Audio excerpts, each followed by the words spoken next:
نبی کریم صلی اللہ علیہ وسلم کے خلاف اگر کوئی شخص بولتا ہے، کچھ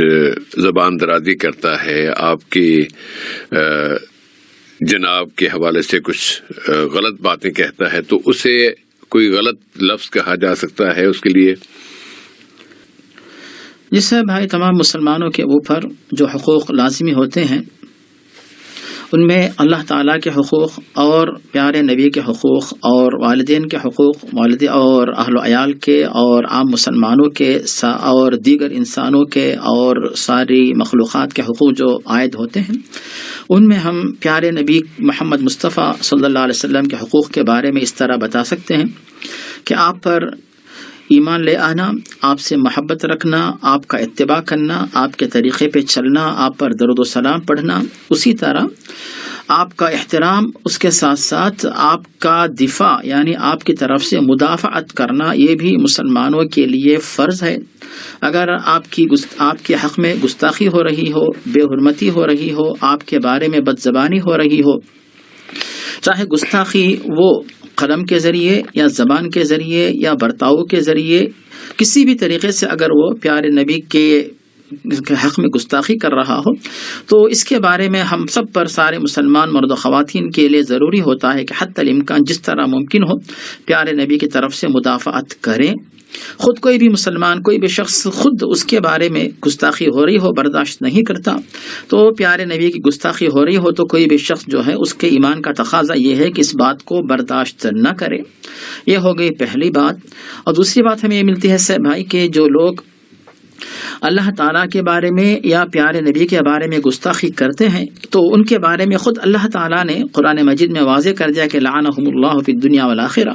ایسے لوگوں کے اوپر دنیا و آخرت میں لعنت نازل ہوتی ہے، اللہ تعالیٰ کی طرف سے واضح کیا گیا۔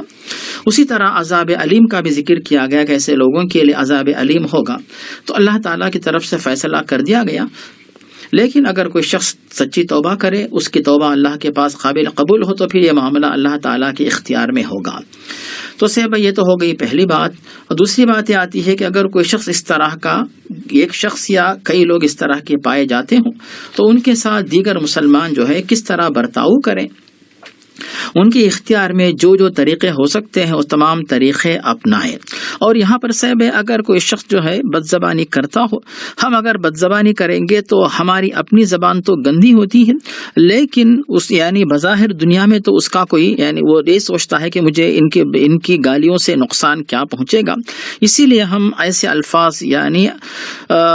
اس طرح اپنی زبان استعمال کریں، قلم استعمال کریں جس کی وجہ سے جو ہے اسلامی تعلیمات کی، اخلاق کی خلاف ورزی نہ ہو اور مدافعت کا حق بھی ادا ہو جائے، اور اس شخص تک جو ہے یہ پیغام پہنچ جائے کہ مسلمان ایسی حرکت سے، ایسی گستاخی سے ناراض ہیں، نفرت کرتے ہیں اور اس کو ناپسند کرتے ہیں۔ ایسے شخص کو چاہیے کہ اپنے الفاظ واپس لیں اور اس کے بعد مسلمانوں کے حق میں معذرت کریں، تو یہ طریقہ اپنائیں، کیونکہ ویسے یعنی اپنی زبان پہ لعن طعن کرنا یہ تو انسان کے لیے آسان ہے،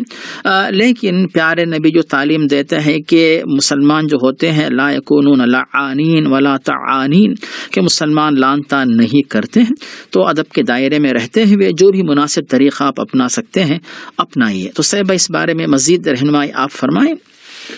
نہیں مولانا، میں رہنمائی نہیں، البتہ ایک چھوٹی سی بات ضرور عرض کرنا چاہوں گا، اور وہ یہ کہ نبی کریم صلی اللہ علیہ وسلم کے بارے میں اگر کوئی بھی شخص غلط الفاظ استعمال کرتا ہے تو ہمیں غصہ آتا ہے۔ اچھا، اب اس غصہ آنے کے نتیجے میں ہمارا رد عمل کیا ہونا چاہیے؟ کیا ہم اس غصے کو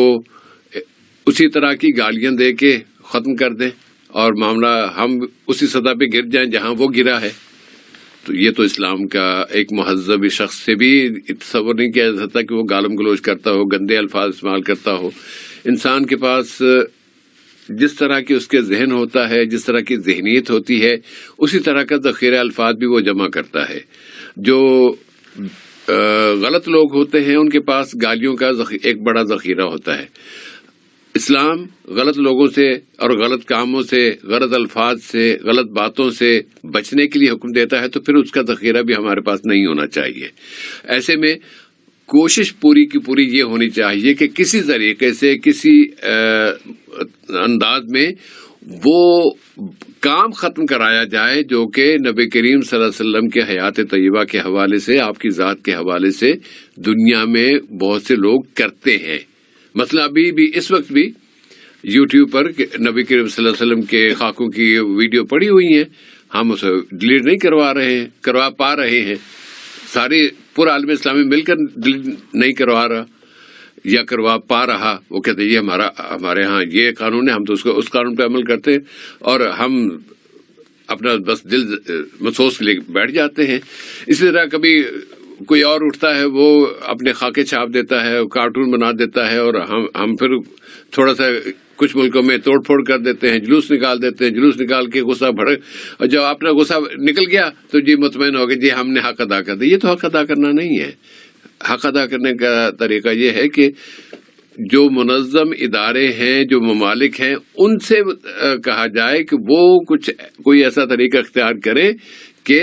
مجموعی طور پر پابندیاں ہی لگ جائیں اس طرح کے کاموں پر. مثلا ایک تجویز پیش کی گئی ہے اور اس پر اس کی تائید حاصل کرنے کی کوشش کی جا رہی ہے، وہ یہ کہ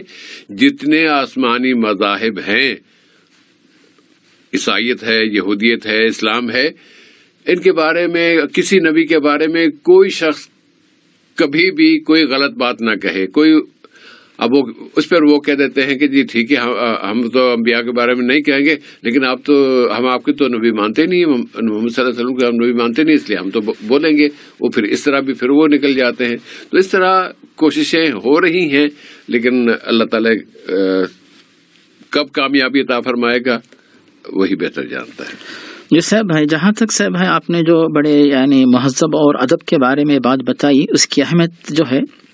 بہت زیادہ ہے. یہاں تک کہ صاحب بھائی دنیا کا سب سے بڑا جو دشمن ہے مسلمانوں کا، ایمان کا، جو کہ ابلیس ہے، تو اس کے بارے میں بھی صاحب بھائی ایک انسان کو سب سے زیادہ غصہ جو آتا اسی کے اوپر، کیونکہ کفر کا اور گناہوں کا جو اصل جو سبب ہے وہی ہے. اس کے باوجود پیارے نبی یہ تعلیم دیتے ہیں کہ اگر تم شیطان کو گالی دو گے تو وہ اور خوش ہوتا ہے اور موٹا ہوتا ہے کہ دیکھو میں نے مسلمانوں کو مزید ان کی زبان گندی کر کے گنہگار بنایا. تو شیطان کو ذلیل کرنے کا طریقہ یہ ہے کہ اعوذ باللہ من الشیطان الرجیم پڑھو تو سب سے زیادہ ذلیل ہوتا ہے. اس سے زیادہ اس کو ذلیل کرنے کا، غصے میں ڈالنے کا اور کوئی ذریعہ نہیں ہے. اسی طرح جو ایسے جو گرے ہوئے گھٹیا لوگ جو بھی ہیں، جن کا کوئی معیار نہیں اور صرف سستی شہرت کے لیے اس طرح اپنے آپ کو جو ہے ظاہر کرنے کے لیے اپنا قلم یا زبان جو ناپاک طریقے سے استعمال کرتے ہیں، تو ان کے بارے میں جو ہے میڈیا میں، چاہے جو ماشاءاللہ مسلمانوں کے پاس جو صلاحیتیں ہیں یا غیر مسلموں میں بھی جو اعتدال پسند ہیں، تو ایسے لوگوں کے ذریعے جو ہے زیادہ سے زیادہ بات کو عام یا ایسی باتوں کو عام کیا جائے کہ ایسی باتیں لکھی جائیں پیارے نبی کی سیرت کے بارے میں، اسلام کے محاسن کے بارے میں، پیارے نبی کی خوبیوں کے بارے میں، اس طرح کی باتیں عام کی جائیں تو خود بخود انشاءاللہ وہ جو ہے امید ہے کہ ایسے لوگ باز رہیں گے. اور سے بھائی یہ تو جیسے آپ ایک بات سناتے ہیں بار بار کہ حق و باطل کے اندر جو کشمکش ہے، اس کا سلسلہ قیامت تک جو ہے وہ جاری رہے گا. تو اب اس کے اندر اس طرح وہ لوگ ایسی بدتمیزی کرتے رہیں گے، مسلمان مدافعت کرتے رہیں گے، اور اللہ رب العالمین نے دیکھنا چاہے گا کہ کون لوگ ہیں جو اس پر جو ہے اپنی صلاحیت استعمال کر کے مدافعت کرتے ہیں، کون اپنی زبان و قلم سے مدافعت کرتے ہیں، اور کون ایسے ہیں جن کے پاس ایمان صرف اتنا محدود ہے یا کمزور ہے کہ کم از کم دل سے جو ایسی باتوں سے نفرت رکھتے ہیں. تو یہ اللہ تعالیٰ کی طرف سے ایک شاید امتحان بھی ہے کہ ہر انسان کو چاہیے کہ اپنی اپنی حیثیت کے مطابق جو ہے مدافعت کر کے اللہ تعالیٰ کے دربار میں اپنے ایمان اور محبت نبوی کا ثبوت جو ہے وہ پیش کرے.